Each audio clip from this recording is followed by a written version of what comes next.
السلام علیکم ورحمۃ اللہ وبرکاتہ۔ پچھلی ایپیسوڈ میں ہم نے سنا کہ ایک سپاہی جو بچ کر نکل گیا تھا اس نے جا کر سلطان کو بتا دیا کہ ان پر حملہ ہوا ہے اور بالیان نے تمام فوجیوں کو قتل کر کے لڑکیوں کو آزاد کرا دیا ہے۔ تو سلطان نے فوراً ایک دستہ ان کے پیچھے روانہ کیا تاکہ وہ ان جاسوس لڑکیوں کو گرفتار کر کے لائیں اور اگر نہ ہو سکے تو زندہ نہ جا سکیں۔ دوسری طرف جو صلیبی دستہ پیدل سفر کر رہا تھا وہ فوجی رسد کے قافلے سے روبرو ہو گیا، جن پر انہوں نے رات کی تاریکی میں حملہ کر کے نہ صرف سواری حاصل کر لی بلکہ تمام خوراک کو ضائع کرنے کے ساتھ ساتھ تمام اونٹوں کو بھی قتل کر دیا اور خود سواری لے کر ان جاسوس لڑکیوں کو بچانے کے لیے نکل گئے۔ بالیان جو کہ نشے میں موبی کے اشاروں پر ناچ رہا تھا بیدار ہو گیا اور اس نے موبی کے ناپاک ارادوں کو بھانپ لیا، لیکن تب تک بہت دیر ہو چکی تھی اور صلیبی لشکر ان تک پہنچ گیا اور ان سب کو قتل کر کے ان جاسوس لڑکیوں کو آزاد کرا لیا۔ اب آگے سلطان ایوبی کے بھیجے ہوئے سوار اس جگہ سے ابھی دور تھے جہاں سے قیدی لڑکیاں بالیان کے آدمیوں نے رہا کرائی تھی۔ رات کو بھی چلے جا رہے تھے، وہ تعاقب میں وقت ضائع نہیں کرنا چاہتے تھے۔ رہنما ان کے ساتھ تھا، وہ راستہ اور جگہ بھولا نہیں تھا۔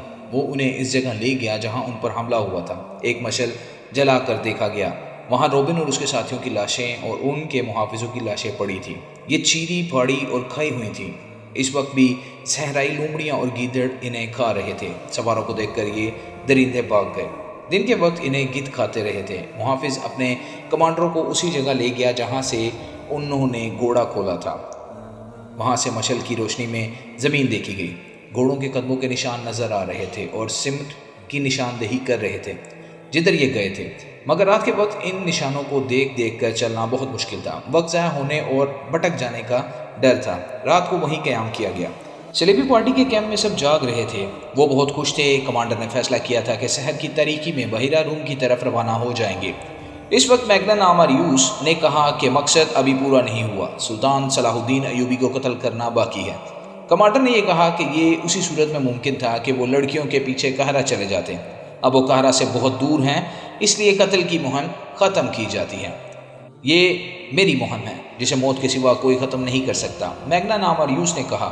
میں نے صلاح الدین ایوبی کے قتل کرنے کا حلف اٹھایا تھا۔ مجھے ایک ساتھی اور ایک لڑکی کی ضرورت ہے، یہ فیصلہ مجھے کرنا ہے کہ ہمیں کیا کرنا ہے، کمانڈر نے کہا۔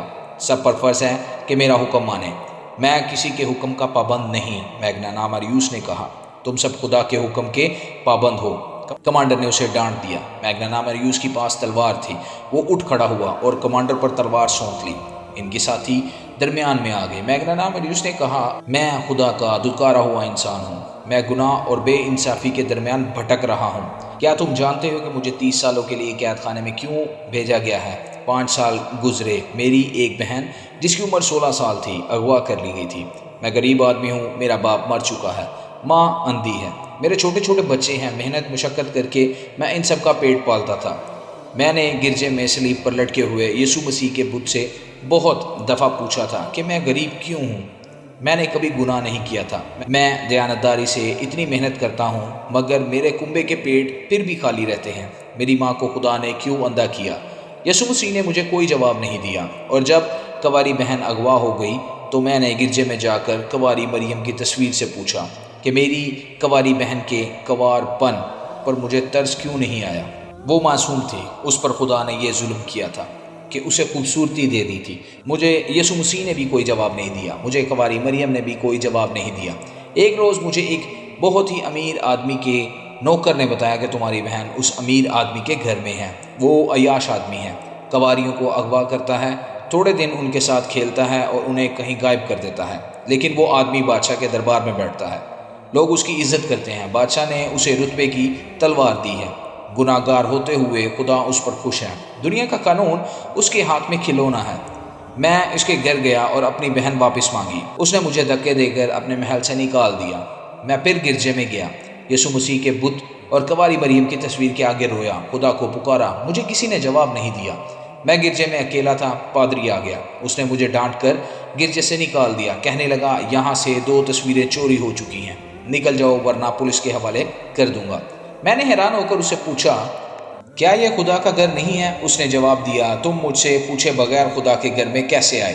اگر گناہوں کی معافی مانگنی ہے تو میرے پاس آؤ، اپنا گناہ بیان کرو، میں خدا سے کہوں گا کہ تمہیں بخش دے۔ تم خدا سے براہ راست کوئی بات نہیں کر سکتے، جاؤ نکلو یہاں سے۔ اور میرے دوستو، مجھے خدا کے گھر سے نکال دیا گیا۔ وہ اس لہجے میں بول رہا تھا کہ سب پر سناٹا طاری ہو گیا، لڑکیوں کے آنسو نکل آئے۔ صحرا کی رات کو سکوت میں اس کی باتوں کا تاثر سب پر طلسم بن کر طاری ہو گیا۔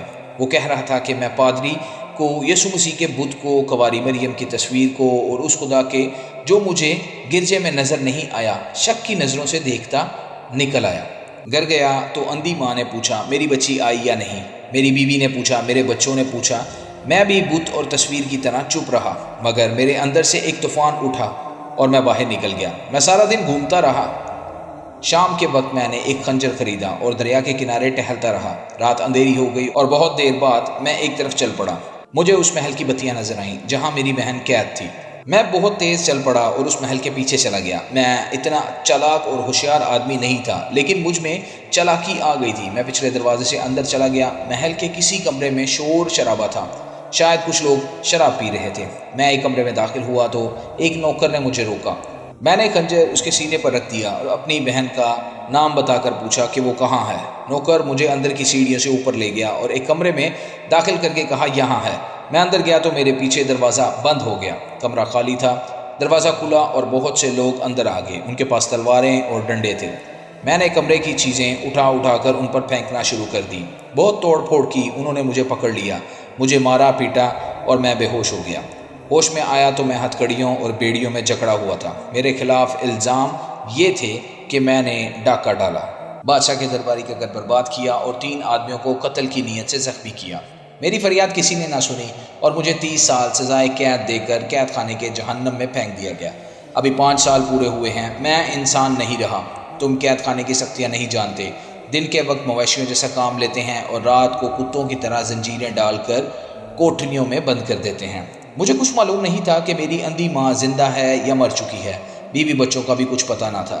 مجھے خطرناک ڈاکو سمجھ کر کسی سے ملنے نہیں دیا جاتا تھا۔ میں ہر وقت سوچتا رہتا تھا کہ خدا سچا ہے یا میں سچا ہوں۔ سنا تھا کہ خدا بے گناہوں کو سزا نہیں دیتا، مگر مجھے خدا نے کس گناہ کی سزا دی تھی؟ میرے بچوں کو کس گناہ کی سزا دی تھی؟ میں 5 سال اسی الجھن میں مبتلا رہا۔ کچھ دن گزرے، فوج کے 2 افسر قید خانے میں آئے۔ وہ اس کام کے لیے آئے جس پر ہم آئے ہوئے ہیں۔ آدمی تلاش کر رہے تھے۔ میں اپنے آپ کو پیش نہیں کرنا چاہتا تھا کیونکہ یہ بادشاہوں کی لڑائی جھگڑے تھے۔ مجھے کسی بادشاہ کے ساتھ دلچسپی نہیں تھی، لیکن میں نے جب سنا کہ چند ایک عیسائی لڑکیوں کو مسلمانوں کی قید سے آزاد کرانا ہے تو میرے دل میں اپنی بہن کا خیال آ گیا۔ ہمیں بتایا گیا تھا کہ مسلمان قابل نفرت قوم ہیں۔ میں نے یہ ارادہ کیا کہ میں عیسائی لڑکیوں کو مسلمانوں کی قید سے آزاد کراؤں گا تو خدا اگر سچا ہے تو میری بہن کو اس ظالم عیسائی کے پنجے سے چھڑا دے گا۔ پھر فوجی افسروں نے کہا کہ ایک مسلمان بادشاہ کو قتل کرنا ہے تو میں نے اسے جزا کا کام سمجھا اور میں اپنے آپ کو پیش کر دیا، مگر شرط یہ رکھی گئی تھی کہ مجھے اتنی رقم دی جائے گی جو میں اپنے کنبے کو دے سکوں گا۔ انہوں نے رقم دینے کا وعدہ کیا اور یہ بھی کہا کہ اگر تم سمندر پار مارے گئے تو تمہارے کنبے کو اتنی زیادہ رقم دی جائے گی کہ ساری عمر کے لیے وہ کسی کے محتاج نہیں رہیں گے۔ اس نے اپنے ساتھیوں کی طرف اشارہ کر کے کہا، یہ 2 میرے ساتھ قید خانے میں تھے۔ انہوں نے بھی اپنے آپ کو پیش کر دیا۔ ہم سے سینکڑوں باتیں پوچھی گئیں۔ ہم تینوں نے انہیں یقین دلایا کہ ہم اپنی قوم اور اپنے مذہب کو دھوکہ نہیں دیں گے۔ میں نے دراصل اپنے کنبے کے لیے اپنی جان فروخت کر دی ہے۔ قید خانے سے نکلنے سے پہلے ایک پادری نے ہمیں بتایا کہ مسلمان کا قتل تمام گناہ بخشوا دیتا ہے، اور عیسائی لڑکیوں کو مسلمان کی قید سے آزاد کراؤ گے تو سیدھے جنت میں جاؤ گے۔ میں نے پادری سے پوچھا کہ خدا کہاں ہے؟ اس نے جواب دیا، اس سے میری تسلی نہ ہوئی۔ میں نے سلیب پر ہاتھ رکھ کر حلف اٹھایا ہے۔ ہمیں باہر نکالا گیا، مجھے میرے گھر لے گئے۔ میرے گھر والوں کو انہوں نے بہت سی رقم دی۔ میں مطمئن ہو گیا۔ اب میرے دوستوں، مجھے اپنا حلف پورا کرنا ہے۔ میں دیکھنا چاہتا ہوں کہ میرا خدا کہاں ہے۔ کیا ایک مسلمان بادشاہ کو قتل کر کے خدا نظر آئے گا؟ تم پاگل ہو، کمانڈر نے کہا۔ تم نے جتنی باتیں کی ہیں ان میں مجھے عقل کی ذرا سی بھی بو نہیں آتی۔ اس نے بڑی اچھی باتیں کی تھی، اس کے ایک ساتھی نے کہا۔ میں اس کا ساتھ دوں گا۔ مجھے ایک لڑکی کی ضرورت ہے، میگنا امریوس نے لڑکیوں کی طرف دیکھ کر کہا۔ میں لڑکی کی جان اور عزت کا ذمہ دار ہوں۔ لڑکی کے بغیر میں صلاح الدین ایوبی تک نہیں پہنچ سکوں گا۔ میں جب سے آیا ہوں سوچ رہا ہوں کہ صلاح الدین ایوبی کے ساتھ تنہائی میں کس طرح مل سکتا ہوں۔ موبی اٹھ کر اس کے ساتھ جا کھڑی ہوئی اور بولی، میں اس کے ساتھ جاؤں گی۔ ہم تمہیں بڑی مشکل سے آزاد کرا کے لائے ہیں موبی، کمانڈر نے کہا۔ میں تمہیں ایسی خطرناک مہم پر جانے کی اجازت نہیں دے سکتا، مجھے اپنی عصمت کا انتقام لینا ہے، موبی نے کہا۔ میں صلاح الدین ایوبی کی خوابگاہ میں آسانی سے داخل ہو سکتی ہوں۔ مجھے معلوم ہے کہ مسلمانوں کا رتبہ جتنا اونچا ہوتا ہے وہ خوبصورت لڑکیوں کا اتنا ہی زیادہ شیدائی ہو جاتا ہے۔ صلاح الدین ایوبی کو محسوس تک نہ ہوگا کہ وہ اپنی زندگی میں آخری لڑکی دیکھ رہا ہے۔ بہت دیر کے بحث اور تکرار کے بعد میگنا مریوس اپنے ایک ساتھی اور موبی کے ساتھ اپنی پارٹی سے رخصت ہوا۔ سب نے انہیں دعاؤں کے ساتھ الوداع کہا۔ انہوں نے 2 اونٹ لیے، ایک پر موبی سوار ہوئی اور دوسرے پر دونوں مرد۔ ان کے پاس مصر کے سکے تھے اور سونے کی اشرفیاں بھی۔ دونوں مردوں نے چوگے اوڑھ لیے تھے۔ میگنا مریوس کی داڑھی خاصی لمبی ہو گئی تھی۔ قید خانے میں دھوپ میں مشقت کر کے اس کا رنگ اٹلی کے باشندوں کی طرح گورا نہیں رہا تھا، سیاہی مائل ہو گیا تھا۔ اس سے اس پر یہ شک نہیں کیا جا سکتا تھا کہ وہ یورپی ہے۔ بھیس بدلنے کے لیے انہیں کپڑے دے کر بھیجا گیا تھا، مگر ایک رکاوٹ تھی جس کا بظاہر کوئی علاج نہیں تھا، وہ یہ کہ میگنا مریوس اٹلی کی زبان کے سوا اور کوئی زبان نہیں جانتا تھا۔ موبی مصر کی زبان بول سکتی تھی، دوسرا جو آدمی ان کے ساتھ گیا تھا وہ بھی مصر کی زبان نہیں جانتا تھا۔ انہیں اس کا کوئی علاج کرنا تھا۔ وہ رات کو ہی چل پڑے تھے۔ موبی راستے سے واقف ہو چکی تھی، وہ قاہرہ سے آئی تھی۔ میگنا مریوس نے اس پر ایک چگا ڈال دیا اور اس کے سر پر دوپٹے کی طرح چادر اڑا دی۔ صبح کی روشنی میں سلطان ایوبی کے ان سواروں کا دستہ جو ان کے تعاقب میں گیا تھا گھوڑوں کے کھرے دیکھ کر روانہ ہو گیا۔ یہ بہت سے گھوڑوں کے نشان تھے جو چھپ نہیں سکتے تھے۔ صبح سے پہلے سلیمیوں کی پارٹی لڑکیوں کے ساتھ لے کر چل پڑی تھی۔ ان کی رفتار خاصی تیز تھی۔ ان کے تعاقب میں جانے والوں کا سفر رک گیا کیونکہ رات کے وقت وہ زمین کو نہیں دیکھ سکتے تھے، مگر سلیبیوں نے سفر جاری رکھا۔ وہ آدھی رات کے وقت پڑاؤ کرنا چاہتے تھے، وہ بہت جلدی میں تھے۔ صبح کے دھندلکے میں سلیبی جو آدھی رات کے وقت رکے تھے چل پڑے۔ ان کے تعاقب میں جانے والوں کی پارٹی صبح کی روشنی میں روانہ ہوئی۔ میگنا مریوس نے عقل مندی کی تھی کہ وہ اونٹ پر گیا تھا۔ اونٹ بھوک اور پیاس کی پرواہ نہیں کرتا، رکے بغیر گھوڑے کی نسبت بہت زیادہ سفر کر لیتا ہے۔ اس سے میگنا مریوس کا سفر تیزی سے طے ہو رہا تھا۔ سورج غروب ہونے میں ابھی بہت دیر تھی جب انہیں لاشیں نظر آئیں۔ علی بن سفیان کے نائب نے بالیان کی لاش پہچان لی۔ اس کا چہرہ سلامت تھا۔ اس کے قریب اس کے 6 دوستوں کی لاشیں پڑی تھیں۔ گدوں اور درندوں نے ان کا زیادہ تر گوشت کھا لیا تھا۔ سوار حیران تھے کہ یہ کیا معاملہ ہے۔ خون بتاتا تھا کہ انہیں مرے ہوئے زیادہ دن نہیں گزرے۔ اگر یہ بغاوت کے رات مرے ہوتے تو خون کا نشان نہ ہوتا اور ان کی صرف ہڈیاں رہ جاتی۔ یہ ایک ایسی پہلی تھی جو کوئی نہیں سمجھ سکا۔ وہاں سے پھر گھوڑوں کے نشان چلے۔ سواروں نے گھوڑے دوڑا دیے۔ نصف میل تک گئے تو اونٹوں کے پاؤں کے نشان بھی نظر آئے۔ وہ بڑھتے ہی چلے گئے۔ سورج غروب ہوا تو بھی نہیں رکے کیونکہ اب مٹی کے اونچے نیچے ٹیلوں کا علاقہ شروع ہو گیا تھا جس میں ایک راستہ بل کھاتا ہوا گزرتا تھا۔ اس کے علاوہ وہاں سے گزرنے کا اور کوئی راستہ نہیں تھا۔ سلیبی اسی راستے سے گزرے تھے اور بحیرہ روم کی طرف چلے جا رہے تھے۔ ٹیلوں کا علاقہ دور تک پھیلا ہوا تھا۔ وہاں سے تعاقب کرنے والے نکلے تو رک گئے کیونکہ آگے ریتلا میدان آ گیا تھا۔ صبح کے وقت چلے تو کسی نے کہا سمندر کی ہوا آنے لگی ہے۔ سمندر دور نہیں تھا مگر سلیبی ابھی تک نظر نہیں آئے تھے۔ راستے میں ایک جگہ کھانے کے بچے کچے ٹکڑوں سے پتہ چلا کہ رات یہاں کچھ لوگ رکے تھے۔ گھوڑے بھی یہاں باندھے گئے تھے۔ پھر یہ گھوڑے وہاں سے چلے۔ زمین کو دیکھ کر تعاقب کرنے والوں نے گھوڑوں کو ایڑیاں لگا دیں۔ سورج اپنا سفر طے کرتا گیا اور آگے نکل گیا۔ گھوڑوں کو ایک جگہ آرام دیا گیا، پانی پلایا اور یہ دستہ روانہ ہو گیا۔ سمندر کی ہوائیں تیز ہو گئی تھیں اور ان میں سمندر کی بو صاف محسوس ہوتی تھی۔ پھر ساحل کی چٹانیں نظر آنے لگی۔ زمین بتا رہی تھی کہ گھوڑے آگے آگے جا رہے ہیں اور یہ بے شمار گھوڑے ہیں۔ ساحل کی چٹانیں گھوڑوں کی رفتار سے قریب آ رہی تھی۔ تعاقب کرنے والوں کو ایک چٹان پر 2 آدمی نظر آئے۔ وہ اس طرف دیکھ رہے تھے۔ وہ تیزی سے سمندر کی طرف اتر گئے۔ گھوڑے اور تیز ہو گئے۔ چٹانوں کے قریب گئے تو انہیں گھوڑے روکنے پڑے کیونکہ کئی جگہوں سے چٹانوں کے پیچھے جایا جا سکتا تھا۔ ایک آدمی کو چٹان پر چڑھ کر آگے دیکھنے کو بھیجا گیا۔ وہ آدمی گھوڑے سے اتر کر دوڑتا گیا اور ایک چٹان پر چڑھنے لگا۔ اوپر جا کر اس نے لیٹ کر دوسری طرف دیکھا اور پیچھے ہٹایا۔ وہیں سے اس نے سواروں کو اشارہ کیا کہ پیدل آؤ۔ سوار گھوڑوں سے اترے اور دوڑتے ہوئے چٹان تک پہنچ گئے۔ سب سے پہلے علی بن سفیان کا نائب اوپر گیا۔ اس نے آگے دیکھا اور دوڑ کر نیچے اترا۔ اس نے اپنے دستے کو بکھیر دیا اور انہیں مختلف جگہوں پر جانے کو کہا۔ دوسری طرف سے گھوڑوں کے ہنہنانے کی آوازیں آ رہی تھیں۔ سلیبی وہیں موجود تھے۔ یہ وہ جگہ تھی جہاں سمندر چٹانوں کو کاٹ کر اندر آ جاتا تھا۔ اس پارٹی نے اپنی کشتی وہاں باندھی تھی۔ وہ گھوڑوں سے اتر کر کشتی میں سوار ہو رہے تھے۔ کشتی بہت بڑی تھی۔ لڑکیاں کشتی میں سوار ہو چکی تھیں۔ گھوڑے چھوڑ دیے گئے تھے، اچانک ان پر تیر برسنے لگے۔ تمام کو ہلاک نہیں کرنا تھا، انہیں زندہ پکڑنا تھا۔ بہت سے کشتی میں کود گئے اور کشتی کے چپو مارنے لگے۔ پیچھے جو رہ گئے تھے وہ تیروں کا نشانہ بن گئے۔ کشتی میں جانے والوں کو للکارا گیا مگر وہ نہ رکے۔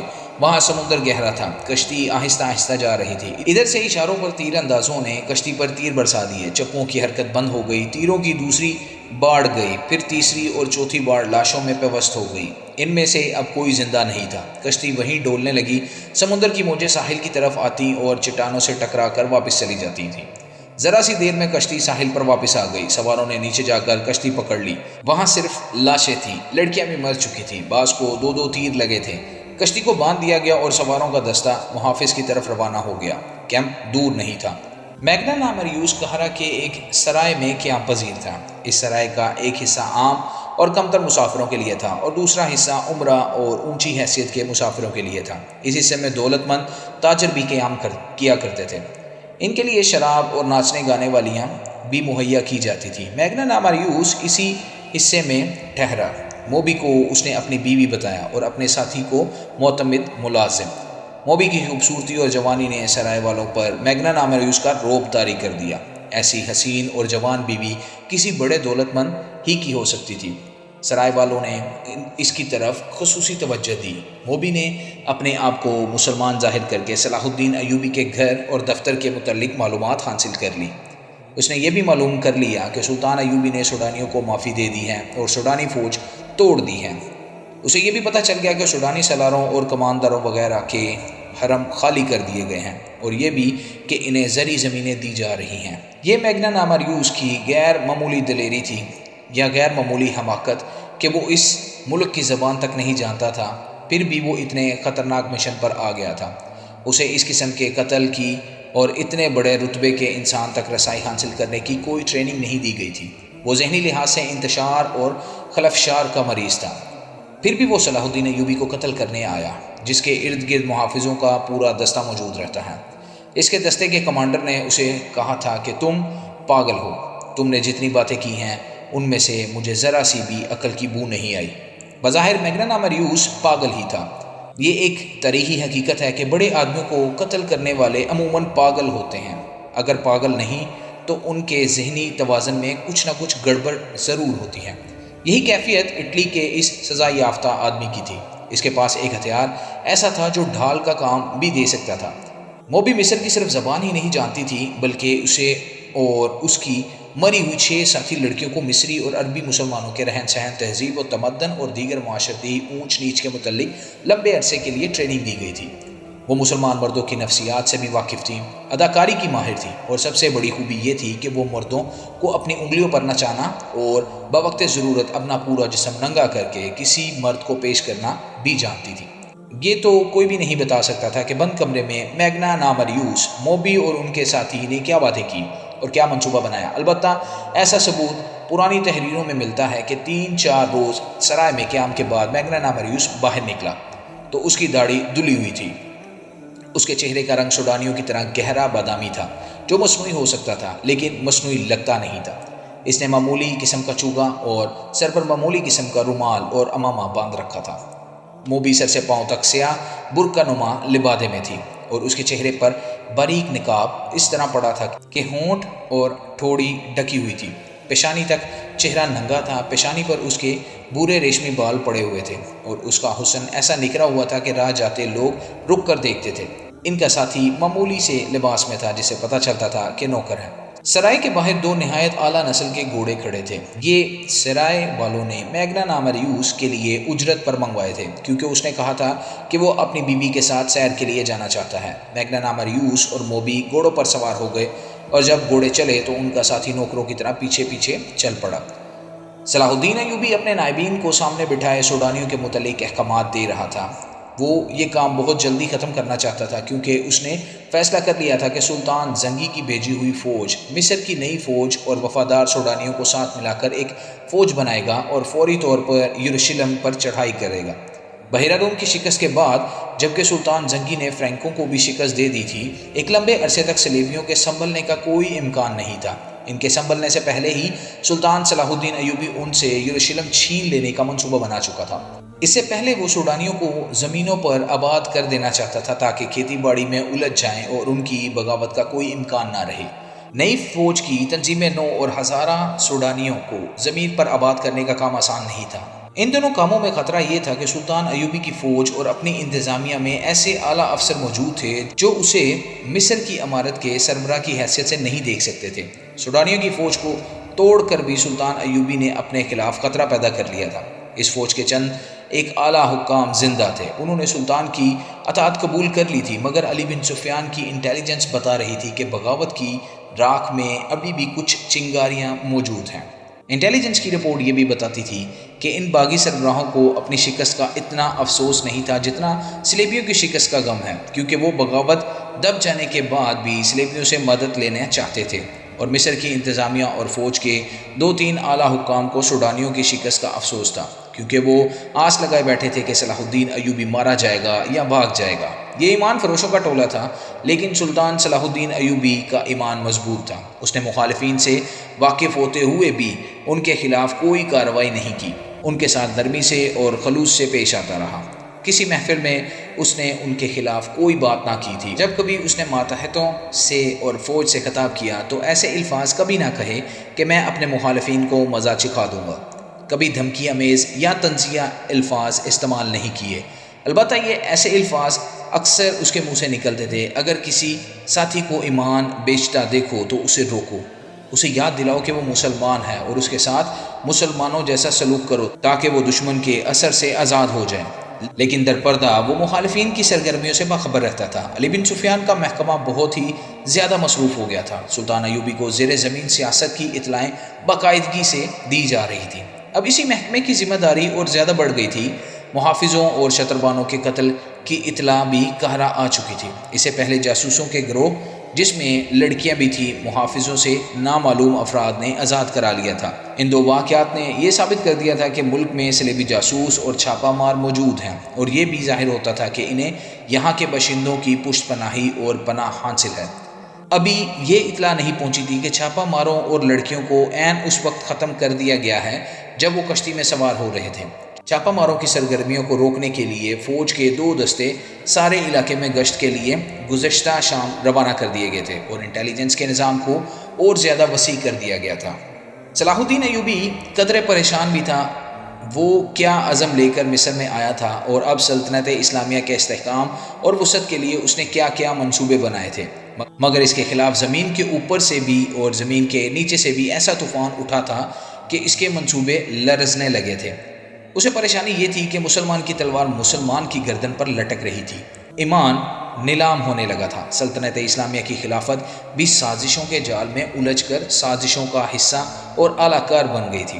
زن اور زر نے عرب کی سرزمین کو ہلا ڈالا تھا۔ سلطان ایوبی اس سے بے خبر نہیں تھا کہ اسے قتل کرنے کی سازشیں ہو رہی ہیں، لیکن اس پر وہ کبھی پریشان نہیں ہوا تھا۔ کہا کرتا تھا کہ میری جان اللہ کے ہاتھ میں ہے، اس کی ذات باری کو جب زمین پر میرا وجود بیکار لگے گا تو مجھے اٹھا لے گا، لہٰذا اس نے اپنے طور پر اپنی حفاظت کی کبھی فکر نہیں کی۔ یہ تو اس کی فوجی انتظامیہ کو بندوبست تھا کہ اس کے گرد محافظوں کے دستے اور انٹیلیجنس کے آدمی موجود رہتے تھے، اور علی بن سفیان تو اس معاملے میں بہت چوکس تھا۔ ایک تو یہ اس کی ڈیوٹی تھی، دوسرا یہ کہ وہ سلطان ایوبی کو اگر پیغمبر نہیں تو اپنا پیر و مرشد ضرور سمجھتا تھا۔